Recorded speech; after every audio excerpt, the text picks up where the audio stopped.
Hi friends, ஒன்றா இருக்க கற்றுக்கணும் சீரியலில் இன்றைக்கி நாளைக்கான எபிசோடு பார்க்கலாம். புதுசாக பார்க்குறவங்கள அதை சப்ஸ்கிரைப் பண்ணிக்கோங்க, லைக் ஹைப்பு கொடுத்து விடுங்க. வாங்க வீடியோக்குள்ளே போகலாம். நேற்றுக்கு எபிசோடு எதில் முடிச்சிருப்பாங்கன்றது பார்த்தீங்கன்னா, கந்தசாமி வந்து அந்த ஃபுட் ஆஃபீஸர்கிட்ட போயிட்டு கேட்பாங்க, நான் என்ன பண்ணான்னு தெரியலையே, ஏன் இந்த மாதிரி சீல் வச்சுட்டு வந்தீங்கன்னு சொல்லிட்டு கேட்குறதுக்காக வரும்பொழுது, என் மச்சானை வந்து நீ அடிப்ப, நான் வந்து உன் கடையை வந்து உன் மெஸ்ஸை வந்து நான் சும்மா வச்சுருப்பேன்னு நினைக்கிறேன் நீ அப்படின்ற மாதிரி கேட்டதுக்கு தான், உங்கள் மச்சான் எனக்கு யாருன்னு தெரியலைங்களா சார், நீங்கள் என்ன சொல்கிறீங்களே எனக்கு புரியலையே அப்படின்னு சொல்லிட்டு சொல்லுவார் அவர். உடனே வந்து நடந்த விஷயத்தை அத்தனையுமே கிளியராக வந்து சொல்லுவார். எனக்கு அவங்களுடைய மச்சான் நீன்ட்டு எனக்கு தெரியாதுங்க சார், என்னை மன்னிச்சிருங்க சார் அப்படின்னு சொல்லிட்டு சொன்னதுக்கு, என்கிட்ட நீ மன்னிப்பு கேட்க தேவையில்ல, என் மச்சான்கிட்ட கேட்கணும். எப்படி கேட்கணுன்னா, சாஷ்டாங்கமாக நீ விழுந்து மன்னிப்பு கேட்டால் மட்டும்தான் நான் உனக்கு அந்த மெஸ்ஸு திறந்து விடுவேன் அப்படின்னு சொல்லிட்டு சொல்லுவார். எல்லாருமே அப்படியே அதிர்ச்சியில் நிற்பாங்க. உடனே வந்து வீட்டுக்கு கிளம்பி வருவாங்க. என்ன இப்படி அவர் சொல்லிட்டாரு அப்படின்னு சொல்லிட்டு பேசும்போது பார்த்திங்கன்னா எல்லாருமே வீட்டில் நின்றுட்டுருப்பாங்க. முருகனும் கணேசன் கூட நின்றுட்டுருப்பாங்க. முருகனாலையா நீங்கள் அவங்க கடையை மூடிட்டு போனாங்க, என்னங்க சொல்கிறீங்க, எனக்கு ஒன்றுமே புரியலைங்க அப்படின்னு சொல்லிட்டு இவங்க லக்ஷ்மி வந்து கேட்கும்போது, ஆமான்ட்டு கந்தசாமி சொல்லுவாங்க, இவன் அன்றைக்கி பண்ண வேலைனால தான் ஒரு 5 நிமிஷம் அமைதியாக போயிருந்தானா எனக்கு இந்த பிரச்சனையே வந்திருக்காது. தேவையில்லாத அந்த ஆளை அடிக்க போயிட்டு அவன் மனசுலேயே வச்சுருந்து இன்றைக்கி கடையை மூடிட்டு போயிட்டான். நான் என்ன பண்ணுறது, எனக்கு ஒன்றுமே புரியலையே, நான் மெஸ்ஸு திறக்கிறதுக்கு என்ன செய்யணுமோ அதை நான் செய்வேன், நாளைக்கு போயிட்டு நான் அவங்ககிட்ட மன்னிப்பு கேட்குறேன் அப்படின்னு சொல்லிட்டு அவர் என்ன பண்ணுறாரு, போயிட்டு படுக்கிறாங்க. இவங்க வந்து கணேசன் குமரன் எல்லாருமே வந்து என்ன சொல்லுவாங்கன்னா, எப்படிப்பா இது, நாளைக்கு வந்து கந்தசாமி யார் காலையும் விழுந்து மன்னிப்பு கேட்கக்கூடாதுப்பா, நீ அதுக்கேற்ற மாதிரி நீ பண்ணிடுப்பா அப்படின்ற மாதிரி தான் வந்து சொல்லதுக்கு, அதுதான் மாமா யோசிச்சுட்டு இருக்கிறேன் அப்படின்னு சொல்லிட்டு முருகன் வந்து சொல்லுவார். உடனே வந்து லக்ஷ்மி தான் தூங்கும்போது வந்து கந்தசாமி இறந்து போன மாதிரி அந்த அதிர்ச்சியில் இறந்து போன மாதிரி கனவு கண்டுவாங்க. உடனே வந்து எழுந்து அலறி அடித்து எழுந்து அழுவாங்க. என்ன நான் செத்து போயிட்டேன்னு நினச்சி அழுறியா, நான் செத்துலாம் போக மாட்டேன், மெஸ்ஸை ஓப்பன் பண்ணி நான் வேறு ஒரு புது மெஸ்ஸு கட்டாத வரலையும் நான் உன்னை விட்டுலாம் போக மாட்டேன், நீ பயப்படாத, தைரியமாக இரு அப்படின்ற மாதிரி தான் வந்து அவர் சொல்லுவார். உடனே அடுத்த நாள் காலையிலையும் விடிஞ்சிரும். இவங்க எல்லாருமே கிளம்பி போவாங்க. குமராணி கூட கொஞ்சம் போயிட்டு வா அப்படின்ற மாதிரி சொல்லுவாங்க. இவங்க வந்து அதுக்கு முன்னாடி வந்து பார்த்திங்கன்னா, இவர் முருகன், கணேசன், இந்திரா, நேற்றுக்கு நான் சொன்னேன் இல்லைங்களா, எப்படி இவங்க டிஸ்கஸ் பண்ணுவாங்க, இதை ஏதாவது ஒரு ஐடியா கொடுப்பாங்க. ஏன்னா அந்த கடையில் வந்து சிசிடி கேமரா கிடையாது. ஆனால் கேமரா இல்லாதனால வேறு வழியில் போயிட்டு எப்படியாவது கந்தசாமியை மன்னிப்பு கேட்காத மாதிரி முருகன் பண்ணிடுவார்னு சொல்லிட்டு நேற்றுக்கே நான் சொல்லியிருந்தேன் இல்லைங்களா, அந்த மாதிரி தான் கொண்டு போயிருந்தாங்க. நேற்றுக்கு முருகன் வந்து போயிட்டு தனியாக வந்து இந்திரா கிட்ட டிஸ்கஸ் பண்ணுற மாதிரி தான் இருந்தது. இப்போ வந்து பார்த்திங்கன்னா இவங்க கணேசன், இந்திரா, அவங்க ஃப்ரெண்ட்ஸுங்க எல்லாருமே சேர்ந்து தான் டிஸ்கஸ் பண்ணுறாங்க. இப்போ இதுக்கு என்ன வழின்னா, இப்போ எல்லாருக்கும் வந்து ஒரு வீக்னஸ் இருக்கும் இல்லைங்களா, உங்களுக்கு வந்து முன்கோபம், அதனால தான் அந்த ஆளை சட்டையை பிடிச்சி அடித்து இன்றைக்கி இந்த அளவுக்கு பிரச்சனை வந்துச்சுன்னா, இப்போ எனக்கு என்ன ஒரு வீக்னஸ் இருக்கும்னு நீங்கள் சொல்லுங்களேன் அப்படின்னு சொல்லிட்டு இந்திரா கேட்பாங்க. உங்களுக்கு தானங்க முன்கோபம் இருக்குது அப்படின்ற மாதிரி தான் வந்து முருகன் வந்து சொல்லுவார். ஆமாம், இப்போ எல்லாருக்குமே ஒரு வீக்னஸ் பாயிண்ட் இருக்குது. இப்போ நம்ம அந்த ஆளை ஃபாலோ பண்ணால் அந்த ஆளுக்குன்னு ஒரு வீக்னஸ் பாயிண்ட் இருக்கும், அதில் நம்ம அடித்தா கண்டிப்பாக நம்ம அந்த மன்னிப்பு கேட்குற விஷயத்தை வந்து நம்ம தடுக்கலாம் அப்படின்னு இந்திரா வந்து சொல்லுவாங்க. இது நல்ல விஷயமா இருக்குது, நம்ம இதே மாதிரி பண்ணிவிடுவோம்னு சொல்லிட்டு சொல்லுவாங்க. இப்போ முருகனும் வேற ஒரு ஃப்ரெண்டும் வந்து பார்த்திங்கன்னா அந்த ஃபுட் ஆஃபீஸரை வந்து ஃபாலோ பண்ணிட்டு இருப்பாங்க. உடனே கணேசன் தான் வந்து முருகனுக்கு கால் பண்ணுவார். என்னப்பா எதனா தகவல் எதனா தெரிஞ்சுதா, இப்போ எப்படிப்பா பண்ணுறது அப்படின்ற மாதிரி சொன்னதுக்கு, நானும் மாமா அதை தான் தேடின்னு இருக்கிறேன், எனக்கு ஒன்றும் அந்த ஆள்கிட்ட ஒன்றும் சிக்கலை, அதனால தான் வெயிட் பண்ணி தேடின்னு இருக்கிறேன்.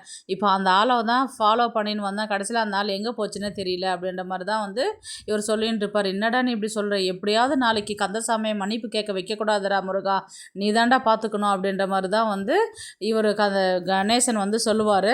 உடனே வந்து அதெல்லாம் பார்த்துக்கலாமாம்மா, பயப்படாத மாமா அப்படின்ற மாதிரி தான் வந்து முருகன் வந்து சொல்லுவார். இவர் பேசிகிட்டு இருக்கும்போது வந்து பார்த்திங்கன்னா அவர் வந்து வேறு சந்தில் வந்து கிராஸ் ஆகிட்டு போயிடுவார் அந்த ஆஃபீஸரு. அதுக்கப்புறம் இவங்க எங்கே போனார்னு தெரியலையே அப்படின்னு சொல்லிட்டு தேடின்னு இருப்பார். அந்த நேரத்தில் வந்து பார்த்திங்கன்னா பூ வாங்கிட்டு அவங்களுடைய செகண்ட் வீட்டுக்கு தான் வந்து அவர் போயின்னு இருப்பார். இதை வந்து இவங்க மிஸ் பண்ணிவிடுவாங்க. அதுக்கப்புறம் வந்து பார்த்திங்கன்னா கந்தசாமியும் குமரனும் இவங்க அந்த ஃபுட் ஆஃபீஸர்கிட்ட வருவாங்க. அந்த இடத்துல வந்து மன்னிப்பு கேட்க வேண்டிய ஆளும் கூட உட்காண்ட்ருப்பார். இவங்க 2 பேரும் வந்து அந்த ஃபுட் ஆஃபீஸர்கிட்ட நிற்கும் பொழுது வந்து பார்த்திங்கன்னா, என்ன கந்தசாமி ரெடியா காலில் விழுறதுக்கு அப்படின்ற மாதிரி வந்து சொன்னதுக்கு, இவங்க அப்படியே தலை குடிஞ்சு அமைதியாகவே நிற்பார், எதுவுமே பேச மாட்டார் கந்தசாமி. இப்போ என்ன வெயிட் பண்ணிட்டு இருக்கிற, விழுந்து காலில் விழுந்து சாஷ்டாங்கமாக மன்னிப்பு கேளு, அப்போ தான் உன் மெஸ்ஸை திறக்க சொல்லுவேன். என் மச்சான் நினச்சானா ஜென்மத்துக்கும் உன் மெஸ்ஸை திறக்க முடியாத மாதிரி பண்ணிவிடுவேன் நான் அப்படின்ற மாதிரி வந்து சொன்னதுக்கு, குமரன் வந்து ஒரு முறை வந்து அவர்கிட்ட கேட்பார், ஏன் சார் மன்னிப்பு கேட்குறதுன்னு தானே வந்துட்டோம், அது சாதாரணமாக கேட்டால் பரவாயில்லையே, அவர் வந்து தம்பியை வந்து கோவத்தில் திட்டார், நீங்கள் வார்த்தை விட்டதுனால தானே தம்பியை வந்து திட்டினாரு அப்படின்ற மாதிரி தான் குமரன் வந்து சொல்லுவான். 1008 நான் பேசுவேன் பேசாத போவான், அவன் யாரடா என் சட்டையில் வந்து கை வைக்கிறதுக்கு, நீங்கள் இவ்வளோ திமுறா, மன்னிப்பு கேளுன்னு சொல்லி சொன்னாக்கா அதை கேட்க முடியல, மறுபடியும் வந்து இது பேசின்னு இருக்கிறியே, என்னால் மெஸ்ஸு திறந்து விட முடியாது, உன்னால் ஆனது பார்த்துக்கடா அப்படின்ற மாதிரி வந்து சொன்னதுக்கு, ஐயோ ஐயா ஐயா அந்த மாதிரிலாம் சொல்ல வரல, இருந்தாலும் உங்கள் பக்கம் தப்பு இருக்குது இல்லையா, நீங்கள் திட்டனால தானே அவர் அடித்தான் இல்லை, அந்த விஷயத்துக்காக தான் சொன்னேன், தப்பாக நினச்சிக்காதீங்க அப்படின்ற மாதிரி தான் வந்து சொல்லுவாங்க. இப்போ என்ன உங்ககிட்ட நான் மன்னிப்பு கேட்கணுமா அப்படின்ற மாதிரி தான் வந்து கந்தசாமி வந்து நிற்பார். அவர் ஒரு முறை பேசி பார்ப்பார், ஏன்பா நம்ம எப்படியெல்லாம் பழகிருக்கிறோம், எப்படிலாம் நடந்துருக்குறோம், நீ எத்தனை வாட்டி எங்கள் மெஸ்ஸில் வந்து சாப்பிட்டுட்டு போயிருப்ப, நீ போயிட்டு இந்த மாதிரி பண்ணுவேன் நான் நினச்சி கூட பார்க்கலப்பா, ஒரு சின்ன பையன் வந்து தெரியாத பண்ணிட்டான் திட்டான் அடிச்சிட்டான்னு சொல்லிட்டு நீ இந்த மாதிரி பண்ணால் எப்படிப்பா இது அப்படின்ற மாதிரி வந்து கேட்டதுக்கு, என் சட்டையில் கை பிடிச்சி அடிக்கிற அளவுக்கு அவனுக்கு தைரியம் வந்ததா, இப்போ நான் யாருன்னு அவனுக்கு காட்டணும்ல, அதுக்காக தான் இப்படி பண்ணுறேன், எங்கே அவன் வரலையா அப்படின்ற மாதிரி தான் வந்து இவர் கேட்பார். இந்த வந்துட்டுருக்கிறான் அவன் அப்படின்ற மாதிரி தான் வந்து இவர் சொல்லுவார். இவர் வந்து சரி சரி எனக்கு டைம் ஆகுது, எனக்கு 1008 வேலைக்குது, மன்னிப்பு கேளு நான் கிளம்பணும் அப்படின்ற மாதிரி தான் வந்து சொல்லிவிட்டு தோளில் போட்டுங்கிற துண்டை கழட்டிட்டு அப்படி கீழே விழுற மாதிரி தான் வந்து போகும்போது உடனே அப்பா அப்படின்ட்டு முருகன் வந்து நிறுத்துவார். யார் அப்படின்னு சொல்லிட்டு இவர் திரும்பி பார்க்கும்போது, ஐயோ இவன் வேறு வந்தானா மறுபடியும் பிரச்சனையாகுமே, மறுபடியும் சண்டையாகுமே அப்படின்னு சொல்லிட்டு கந்தசாமி வந்து என்ன பண்ணுவார், குமரா அவனை போய் பிடிடா, அவன் மறுபடியும் எதனா வந்து பிரச்சனை பண்ண போகிறான் அப்படின்ற மாதிரி தான் வந்து சொல்லுவாங்க. இந்த இருங்கப்பா போகிறேன் அப்படின்னு சொல்லிட்டு குமரன் போயிட்டு முருகனை பிடிக்கிறதுக்கு போவாங்க. முருகா அங்கே போய் சண்டை கண்டா போடாத நில்லுடா அப்படின்ற மாதிரி தான் வந்து சொல்லுவார். ஆனால் நான் போய் அப்பாவும் மன்னிப்பு கேட்க விட மாட்டேன், நான் போய் அவங்ககிட்ட சண்டை போடலை, நான் என்கிட்ட ஒரு விஷயம் மாட்டிருக்குது, இருந்த ஒரு நிமிஷம் அப்படின்னு சொல்லிட்டு அவர் அங்கே போவார். இவர் அந்த சார் ஃபுட் ஆஃபீஸர்கிட்ட போய்ட்டு நான் உங்ககிட்ட கொஞ்சம் தனியாக பேசலாமா அப்படின்ற மாதிரி சொன்னதுக்கு, ஏன்டா மன்னிப்பு கேட்குற நேரத்தில் என்கிட்ட நான் தனியாக பேச போகிறேன், நீ என்ன நினச்சாலும் நான் மெஸ்ஸை திறந்து விட மாட்டேன், நீ உன்னால் முடிஞ்சது நீ பார்த்துக்கடா அப்படின்ற மாதிரி தான் வந்து சொல்லுவாங்க. ஒரே ஒரு 5 நிமிஷம் எனக்காக டைம் கொடுங்க, அதுக்கப்புறம் காலில் விழுறதை பற்றி பேசலாம் அப்படின்ற மாதிரி தான் வந்து குமரன் வந்து முருகன் வந்து கூட தனியாக கூட்டிகிட்டு போயிட்டு இந்த ஃபுட் ஆஃபீஸர்கிட்ட வந்து இவர் வந்து செகண்ட் வீட்டில் இருந்தார் இல்லைங்களா, அந்த வீடியோவை வந்து இவர் ஃபோனில் எடுத்து வச்சுருப்பார். அங்கே அவர்கிட்ட உள்ளர போகிறதும், அவங்கள கட்டி பிடிச்சி முத்தம் கொடுக்குறதும், வெளியில் வரும்போது பாயின்னு சொல்கிறதும், பூ கொண்டு போனார் இல்லைங்களா, அதை கொண்டு போய் கொடுத்தது, இது எல்லாமே வந்து அவர் வீடியோ பிடிச்சிட்டு வெளியில் வரும்போது பாய் சொல்லிவிட்டு கிஸ் பண்ணிட்டு வர்றது எல்லாமே ஒரு வீடியோவாக எடுத்து வச்சுருப்பார்.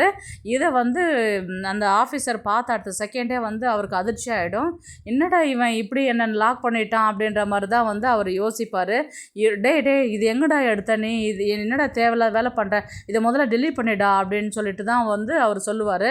இதை நான் டெலீட் பண்ணணுன்னா எங்கள் அப்பா உங்கள் காலில் விழக்கூடாது, மெஸ்ஸை வந்து ஓப்பன் பண்ணி விடணும், இதுக்கு சம்மதம்னா இது சொல்லுங்கள், நான் இதை டெலீட் பண்ணுறேன், அப்படி இல்லைனா உங்கள் ஒய்ஃப்க்கு நான் அனுப்பிவிடுவேன், உங்கள் வீடு எனக்கு தெரியும் அப்படின்ற மாதிரி தான் வந்து சொல்லுவாங்க.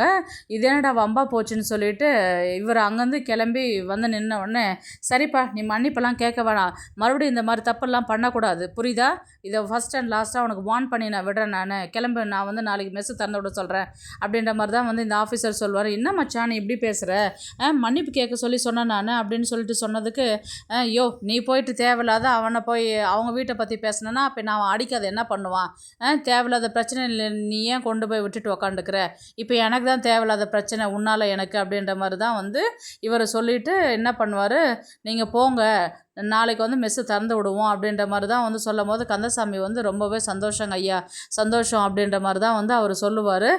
உடனே வந்து நீங்கள் கிளம்புங்க அப்படின்ற மாதிரி சொல்லிவிட்டு இவங்க கிளம்புவாங்க. குமரன் வந்து முருகன்கிட்ட வந்து என்ன முருகா பண்ண நீ, அந்த ஆள் அப்படியே மனசு மாறிட்டார் அப்படின்ற மாதிரி சொன்னதுக்கு, பண்ண வேண்டியதெல்லாம் பண்ணியாச்சுண்ணா, இனி வந்து பயப்பட தேவையில்லை, அப்பாவை கெத்த போக சொல்லு அப்படின்ற மாதிரி தான் வந்து சொல்லும் போது அவர் கந்தசாமியும் சிரிச்சுக்கிட்டு அந்த துண்டை கையில் எடுத்தார் இல்லைங்களா, அதை மறுபடியும் தோல் மேலே போட்டுக்கிட்டு கிளம்பி போகிற மாதிரி தான் வந்து காமிப்பாங்க. உடனே வந்து இவங்க மச்சான் தான் வந்து ஆஃபீஸரை வந்து திட்டுவாங்க, உன்னை நம்பி நான் வந்ததுக்கு என்னை நீ அசிங்கப்படுத்திட்டு இல்லை, என் வீட்டு பக்கம் நீ வராதயா அப்படின்ற மாதிரி தான் வந்து சொல்லிட்டு போவாங்க. மச்சான் மச்சான் மச்சான்னுவாங்க. அப்படியே எபிசோடு முடிப்பாங்க. பார்க்கலாம் கதையை வந்து எப்படி எடுத்துகிட்டு போகிறாங்கன்றது. இந்த வீடியோ இந்த மாதிரி கொண்டு போயிருந்தால் உங்களுக்கு பிடிச்சிருக்கோன்னு நினைக்கிறவங்க ப்ளீஸ் கண்டிப்பாக கமெண்ட் பண்ணுங்கள். நெக்ஸ்ட் ஒரு நல்ல பதிவில் சந்திக்கலாம். பாய். இந்த வீடியோ பிடிச்சிருந்தா லைக் பண்ணுங்க, நம்ம சேனலை சப்ஸ்கிரைப் பண்ணுங்க, உங்க ஆதரவு ரொம்ப முக்கியம். நன்றி.